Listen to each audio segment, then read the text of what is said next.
Hi mga kanayon, so for today's video, paano nga ba makakuha ng discount gamit ang aking Klook code na JP Mortega Klook. So i-type nyo lang yung code na yan sa Klook app nyo. Okay? Unang-unang gagawin nyo mga kanayon is mag-download ng Klook app sa inyong mga phone. Okay? So may makikita kayo dyan, may travel abroad, mayroon din dito, mayroon din sa hotels. Pwede kang magpabook sa hotel, pwede kang magpabook ng kotse, mga sasakyan. So makikita nyo dyan guys, mag-explore kayo dyan. So kung gusto nyo pumunta ng ibang bansa, i-type nyo lang yung aking Klook discount code.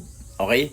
So Klook discount code, ayan. Tapos makikita nyo yung unang pag-purchase nyo dyan guys ng discount is meron kang makaka-receive ka ng 5% no minimum fee. Okay?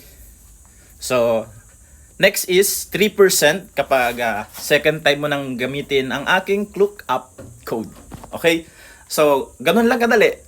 Ilagay nyo yung Klook app code ko kung gusto nyo pumunta ng ibang bansa or dito lang sa buong Pilipinas. Thank you so much. Follow for more.